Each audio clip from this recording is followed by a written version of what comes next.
In the white man's country, there's nothing like houseboy or house girl. Even Nigerians out here in Canada are propping their children up to do medicine, engineering, and all those stuff. Most of the Nigerians don't want their children to be teachers because it is ingrained in us. Hello guys, welcome back to the channel. Your boy Pare right here in the building. If you are a returning subscriber, thank you so much for coming back to the channel, for clicking on the video. And if you're a new subscriber, welcome to the family. So today I have a special guest on the channel, all the way from Canada. Mr. Cool, welcome to the channel. Thanks for having me. All right, how is Canada and everybody? Well, we are fine. Fortunate to have 8 degrees Celsius today. Wow, 8. Yeah. So it will sound crazy to somebody in Nigeria to hear that we are fortunate to have that, but it could be worse. That is fortunate. Yeah. All right, Mr. Cool is a big brother, a mentor, and a confidant. I always confide in him and go back to him for a whole lot of things. So he will be, we are going to talk a lot about Africa, trying to address some of the issues that we face as Africans. So without wasting much time, I'm going to start with this. What are the issues causing we Blacks, especially in the African sector, to leave our countries, to leave our ancestral home, to leave our soil, to seek maybe a better life in the diaspora? Maybe we may have to rephrase that question. Are you asking for the challenges we are facing here, or the challenges that made us to leave in the first place? The issues, like the challenges. I'm looking at the challenges first. Oh, why we are leaving first? Why we are leaving? Oh, okay. So we are now. Okay, so now we are going to the root of the problem. Okay. I guess. Okay. So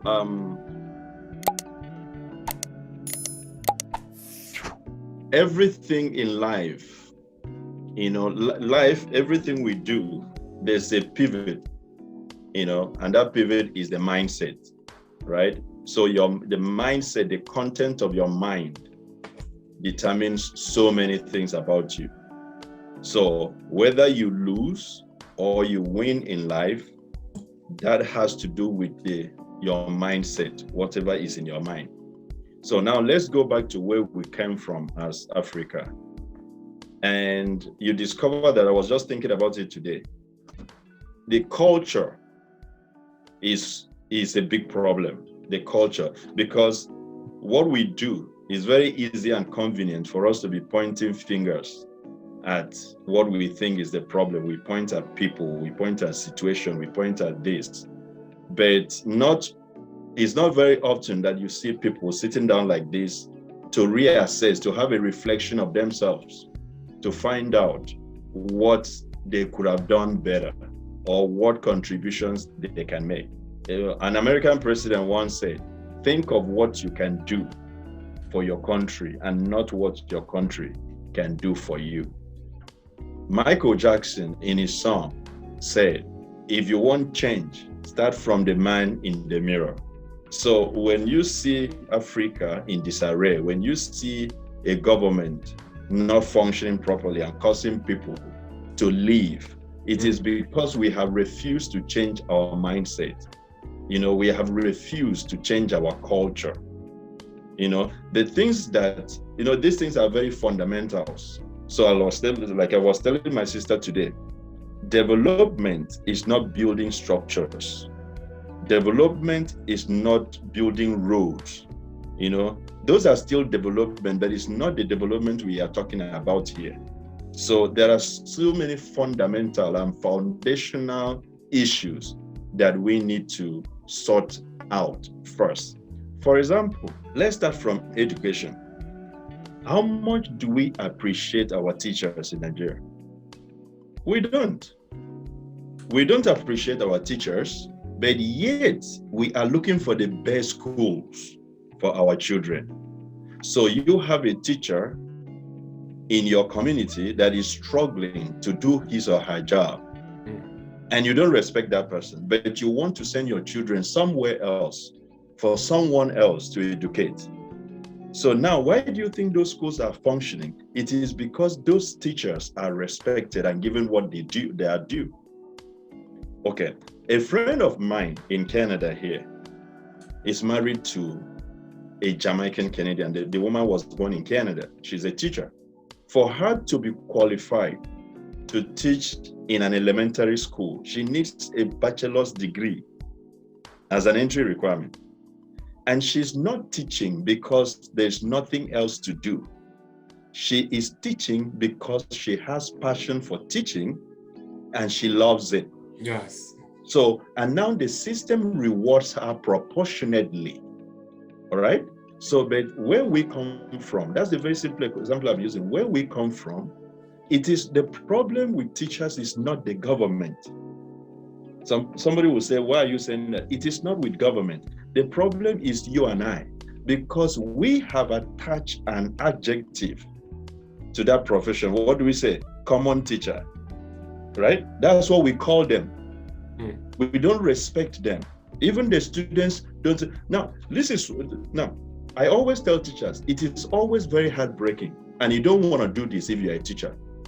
If you're a teacher in Nigeria in a public school, ask your students how many of them will want to do what you are doing. You don't want the answer, because you might be surprised that there's none of those students sitting down there listening to you would want to be a teacher. So imagine you in a career that you are teaching the students and none of them wants to be you. It could be very heartbreaking and depressing.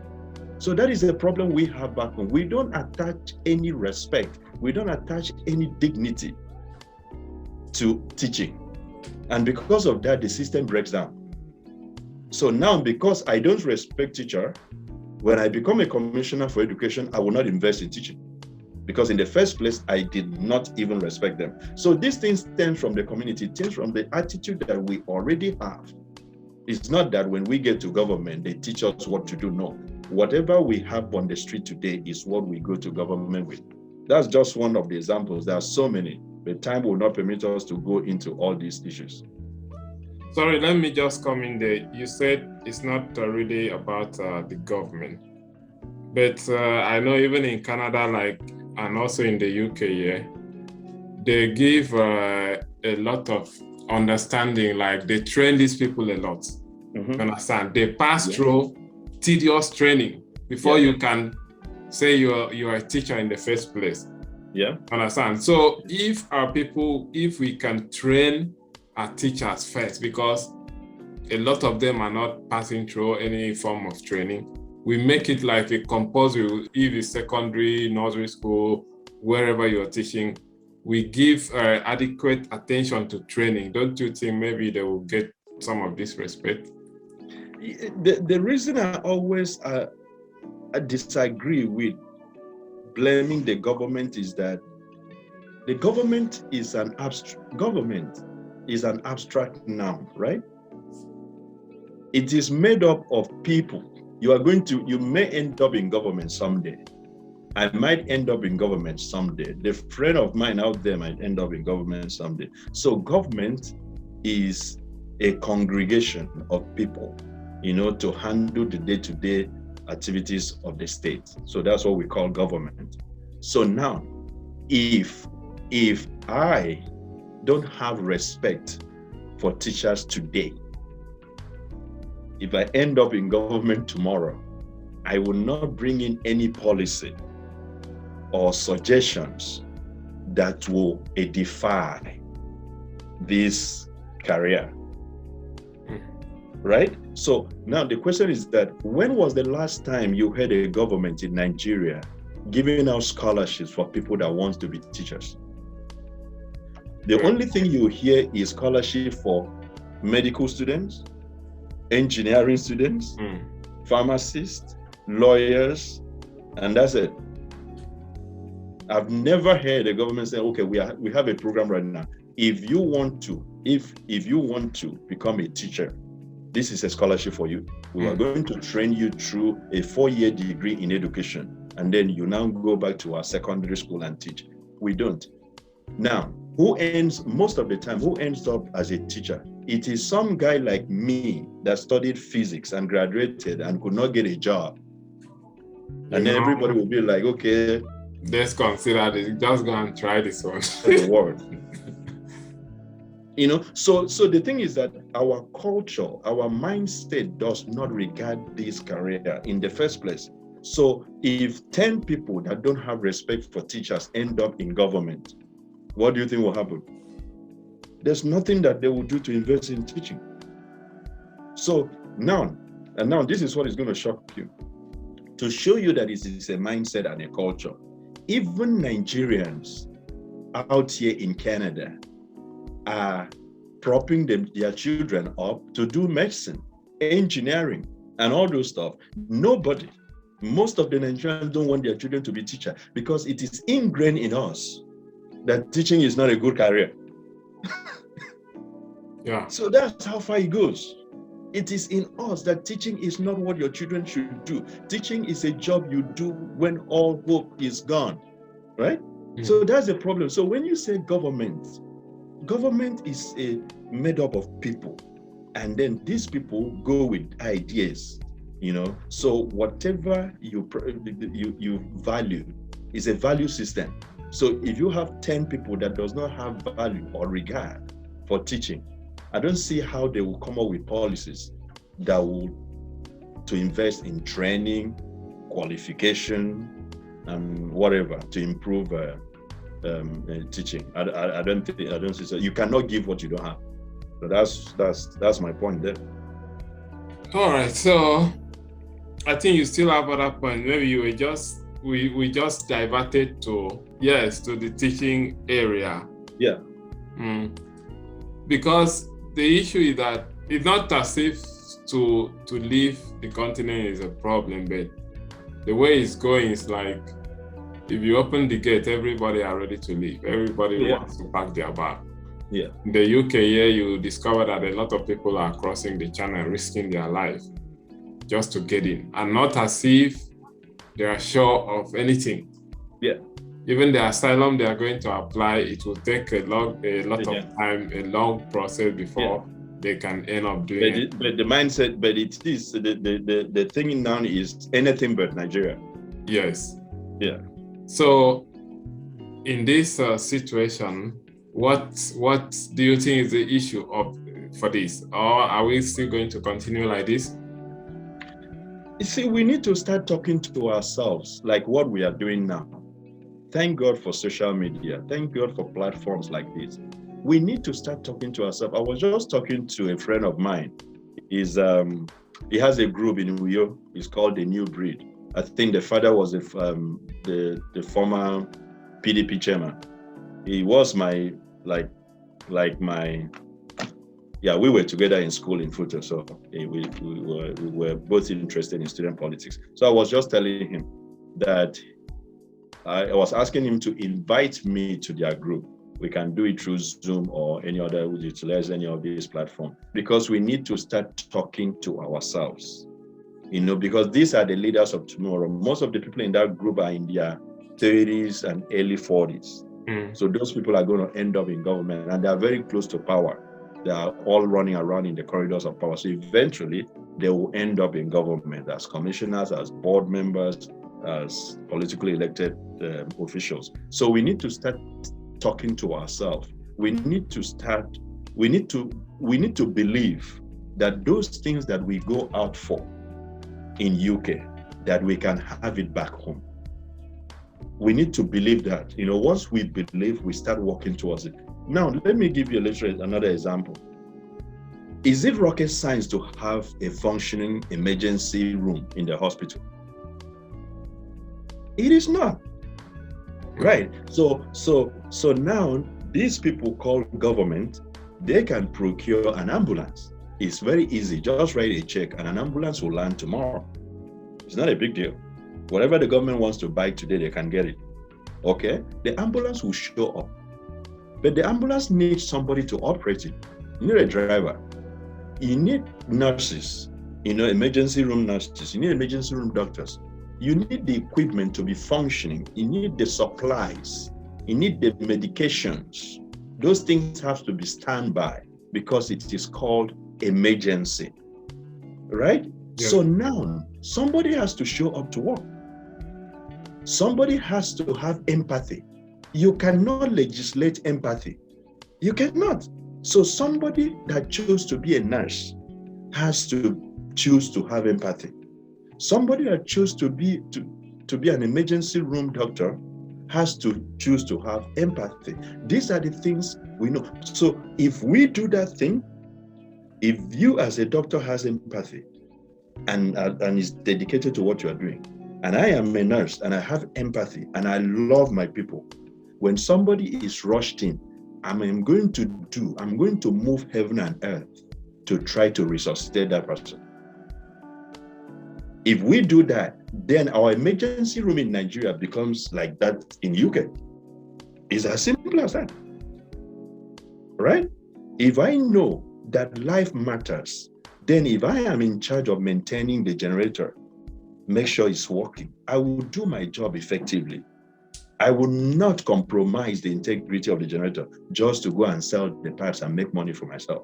These are the little things, So if I'm the guy that is operating the ambulance, I have to be on standby in case I'm called so that I can rescue, I can save life.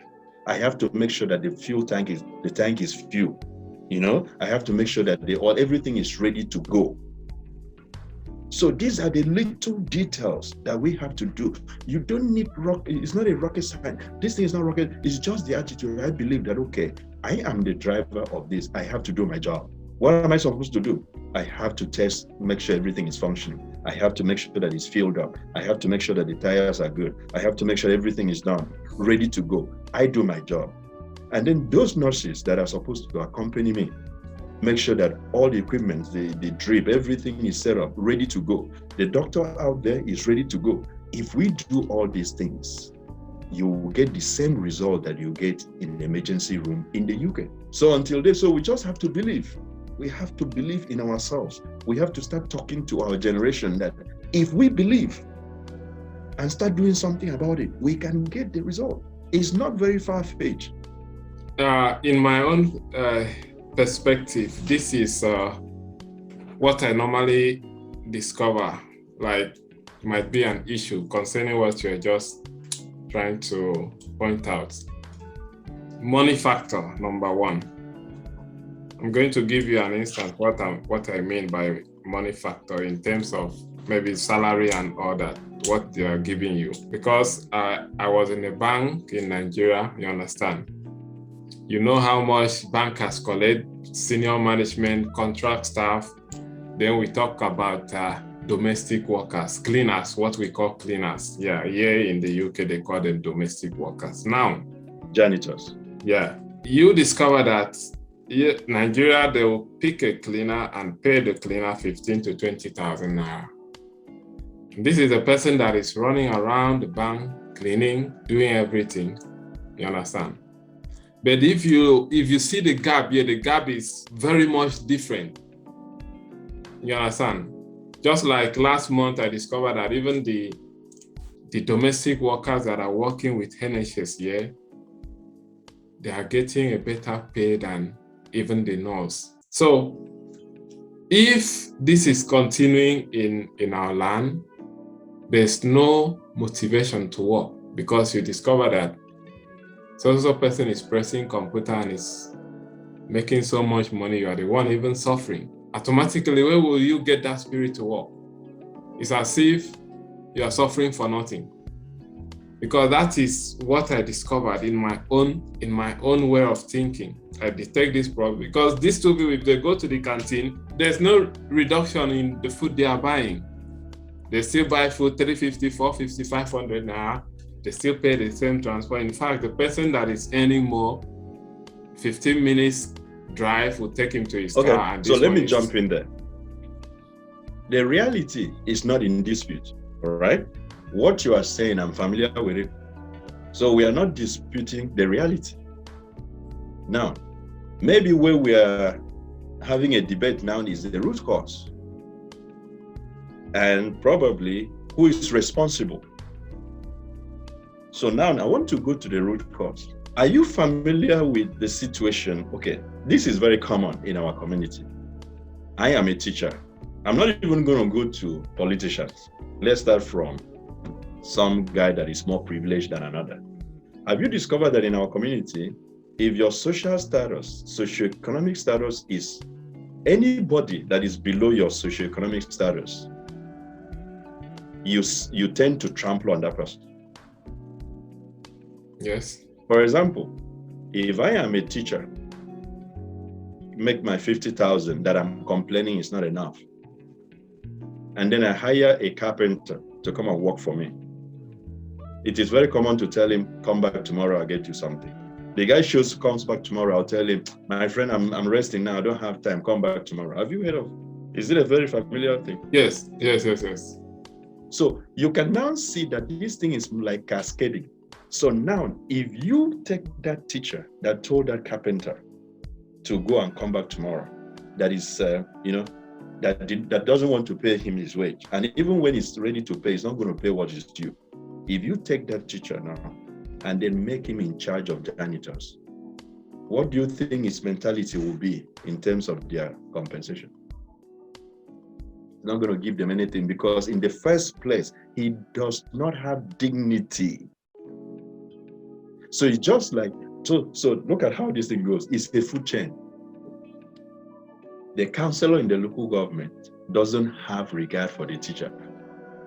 The teacher doesn't have the regard for the trader. The trader doesn't have regard for the trade guy. The trade guy doesn't have regard for the cleaner. So we keep going like that all to the bottom. So you can discover that even that guy that is crying foul is not treating the person less in social. A typical example, you go to Nigeria. A typical family you visit in Nigeria, you can easily distinguish between the children and the housemaid. You don't need somebody to point at the finger, because the way the children are dressed, the type of the quality of their clothes will be different from that of the housemaid. I have seen families in Nigeria that they will go to church in a car, and their housemaid will have, houseboy or housemaid will have to trek all the way to the church. So let's not go far. We have to start from there. In this country, or in the UK, if you hire a caregiver, that person comes to your house, it is a professional thing. There's nothing like, okay, it has a time. If that person is going to work beyond a certain time, you have to negotiate on how to pay overtime. But in Nigeria, your houseboy wakes up like 4 a.m. and will not go to bed till everybody is snoring. Now, there's another thing I want to tell you. In the white man's country, there's nothing like houseboy or housegirl. What they have is what is employee, because an employee has a well-defined working time. An employee has a well-defined compensation. An employee has benefits. Employee has rights and privileges. But in our own culture, what we have is for houseboy or housegirl. Those names are synonymous to slaves.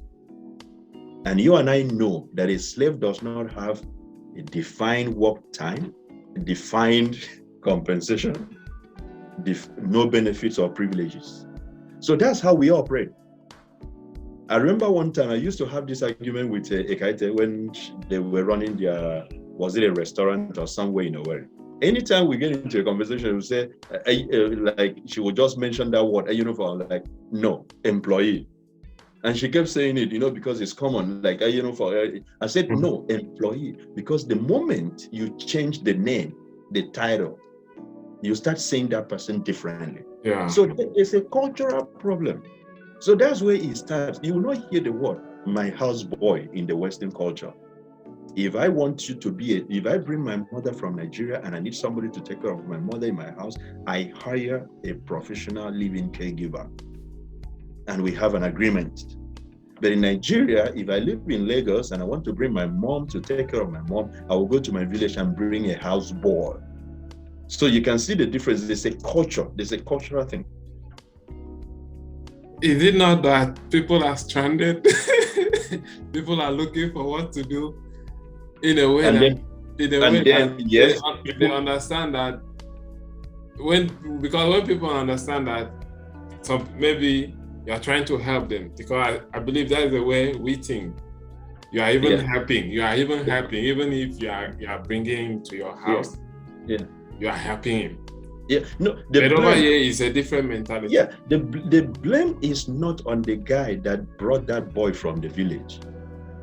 The blame is the mentality, because when we get to government, we are talking about this thing called government. Because my mentality is a houseboy mentality, I will not do anything to better the lives of janitors. Because right inside my mind, I already know that those people don't deserve anything good. And in my mind is telling me that they are houseboys in the ministry. They are not supposed to be paid more than that. You know, I won't be surprised. I won't be surprised seeing a janitor trekking, but I will be so shocked seeing a janitor in Nigeria drive a car. People will start questioning it.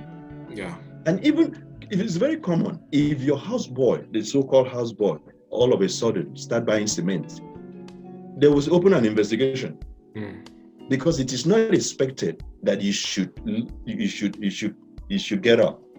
Yes. So it is, there's a culture, there's something that is ingrained in us. So before we even talk about government, we now talk of how are we in the community? How do we treat one another? If you cannot, like, if you don't have money to pay for a carpenter, why do you hire one in the first place? You know, so you see the mentality, you tell somebody, please, can you come and fix my door? And the person shows up, fixed the door and did everything. And then you tell the person, okay, tomorrow when I come back from wherever you want to go to, I'll give you money. The person comes to meet you tomorrow, he say, oh, sorry, I don't have the money now, and I'll give you next day.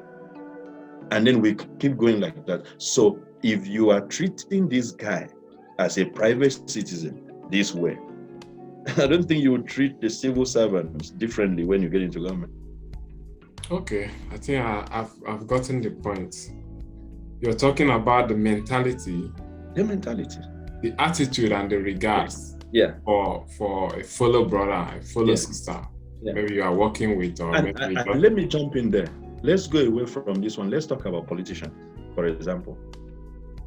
Do you know that if you have an appointment in the government right now, you can choose not to be corrupt?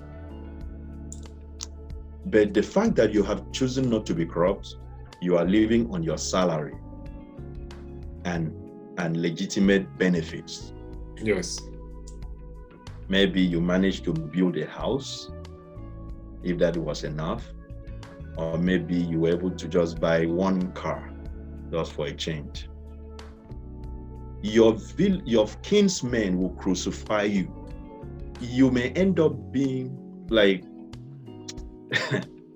disowned by your own people. They'll see you as a fool. They will see you as a fool. Some people will even doubt if their blood runs in you. Some people will start suspecting that probably your mom came with you, that it wasn't your father that gave birth to you. Because they will tell you that nobody has ever been as foolish as you are from this village. Because as soon as you ascend that position of government, every church in your community will call you for a building project launching. Your community will start project and they will call you to be the chief launcher. And if you show up there with money from your pocket, you won't go there as a commissioner, as whatever, minister, even a minister of the Federal Republic. You cannot donate 1 million naira from your salary. So for you to be able to donate 1 million, 2 million, and all that thing that they do there, it means that you are taking from the government coffers. You are siphoning government funds into your personal pockets. That's where you are able to fund those projects, those launchings.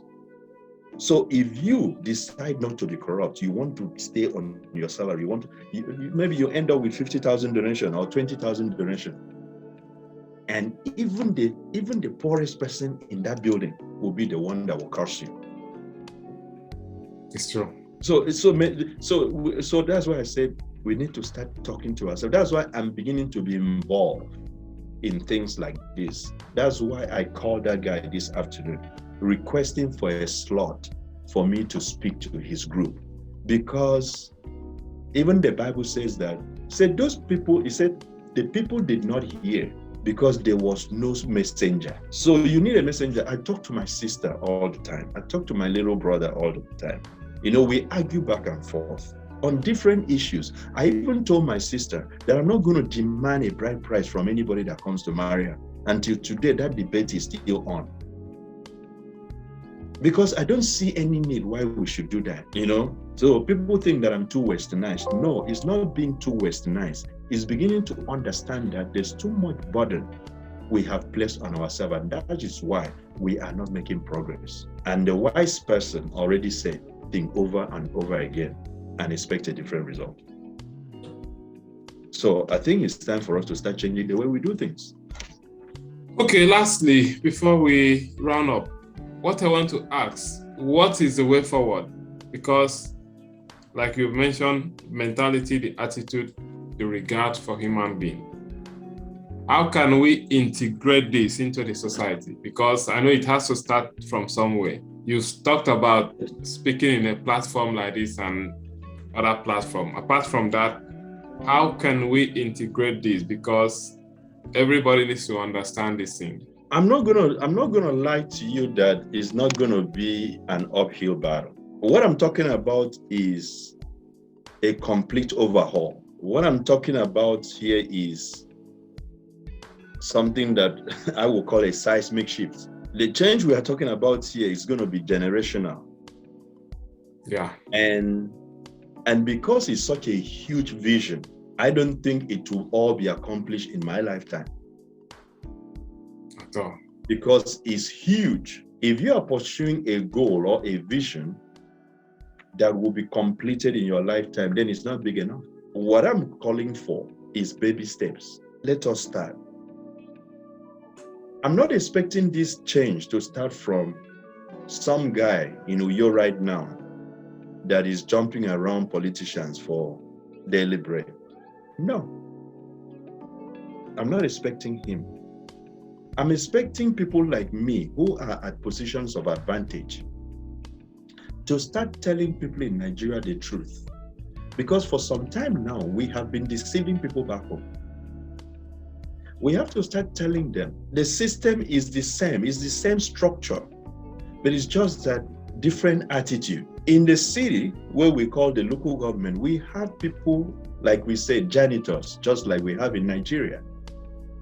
Why is it that this person is treated better than this person? They're doing the same job. It's because of attitude. What is my attitude towards, what is the white man's attitude towards a cleaner? And what is the black man's attitude towards a cleaner?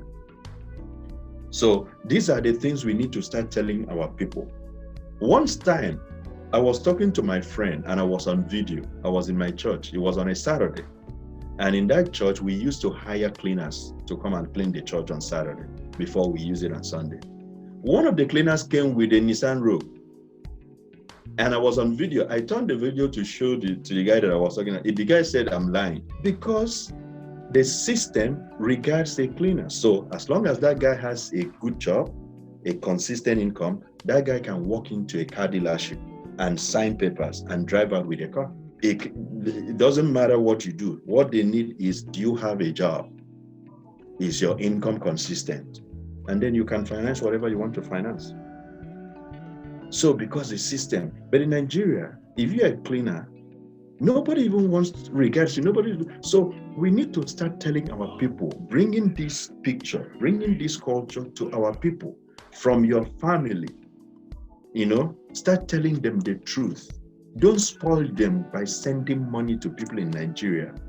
And then they keep wasting the money because you are telling them that all is okay. You have to start telling them that yes, there is money here. Not that there's no money. I'm not saying that we are suffering here. But guess what? It is not going to solve your problem. Your problem is not money. Your problem is mindset. I went to Nigeria and the people that I give money to. Okay, let's round up with this. We don't respect people back home based on the content of your character. We give you regard based on how much material wealth you have. So when you show up in Nigeria, especially people like us that come from abroad, the first thing they want to find out is that what brand of shoe are you wearing? What brand of jean are you wearing? Oh, did he come with a car? What brand or what model? Oh, how many houses has he built since he left? These are the things that we use put together to assess your value in our community. So the content of your character doesn't matter. The content of your brain doesn't matter. You can be the smartest. You can be the person with the highest level of integrity. But if you don't have money, nobody will regard you. So that is the problem. So we need to start speaking to our people that is not so. And that is why you see me define all the odds. When I get to Ikot Ekpene, I put on my flip-flop and then I walk on the street. And it baffles everybody. Because I don't have anything to prove. I don't care if you believe that I'm okay financially or not. It doesn't bother me. At all. It doesn't bother me. I pay my flight down there. I enjoy the sun and the street. And then I pay my flight back home here. Whatever you think doesn't bother me. I was in church with my sister. And people were coming to me for project cards, all these little contributions in church. And I kept telling all of them that I don't have money. My sister was so ashamed because somebody from Canada is saying that he doesn't have money. In short, at some point, she had to squeeze 1,000 naira into my hand. And I rejected it. I rejected it. I said, no, I don't have money. I didn't plan for it. What was the message? The message was that you don't spend money impulsively, you plan. Yeah. I told my sister that the only money that I budgeted for this church service, I had already given it out. All these things, I did not plan for it. And I'm not going to give this money or make promises just because I'm from Canada. No. And the people were surprised. I kept telling her, so these are the little things that we need to start sowing. It's not when you come back from US or you come from Canada or you sit in Canada or you sit in the US and start sending flashy pictures to people back in Nigeria. It's not helping. So we need to start educating the people. We need to go and take a picture of a public school in Canada and show it to people in Nigeria that this is not a private school. This is public. A public school. A public school can look like this. This is what is inside. This is what is inside. So because ever since we were born, we are so familiar with public school being run down. It's only a private school that can have a little bit of, beauty and all that. So we have to change these things. I always tell somebody, if you take a white person and a black person and tell them to just take them to my primary school that I attended behind First Bank along Etogebe Street, the black teacher will walk through and will be asking you, what am I doing here? The white teacher will ask you, is this a school? You said yes. And it will be like, oh my God, I can't believe this. Because the ceilings are falling, the windows are hanging by one nail, the floor is broken. How many risks is that? Risk of falling object. The children can roll their ankle because the floor are uneven. Some of them we don't have enough seats for them. In the white man's country, that place will not even be a school in the first place. There should be a red ribbon around, and there should be a big sign there, do not enter. But in Nigeria, that is where our children, the leaders of tomorrow, will sit and learn. I remember in my primary school, I was sitting in my class, and my teacher was teaching me that cleanliness is next to godliness, but I was smelling the latrine from that same class. So you can see that what the teacher is teaching me and the reality I'm sitting in is completely different. So now that is the people that you are going to produce into our government tomorrow. And one last thing I want to tell everybody is this, even people that are complaining back, if you're a teacher today in public school and you want to, you are not paid well, I'm not denying that. Government is not taking care of you, I'm not denying that. But guess what?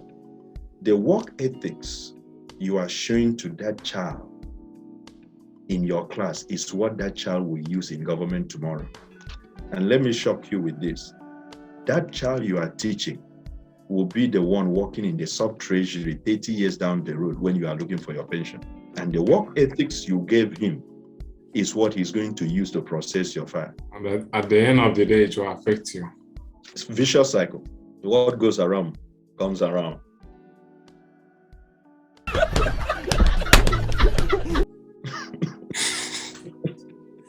All right, Mr. Cool. Thank you so much. Let's be having this from time to time. Yeah, sure. There are a lot of topics. It's messaging. A lot of topics we're going to have. We need to pick all these things one by one. There are so many things to talk about. Yes. All right. Thank you very much for having me. No problem. Thank you. So, viewers, thank you so much for watching the video. If you have any question, drop it down below in the comment section. And let's continue in the comment section. Thank you. All right. See you guys. Thank you for having me. I hope to be back soon. All right, sure. Bye. Okay. Bye.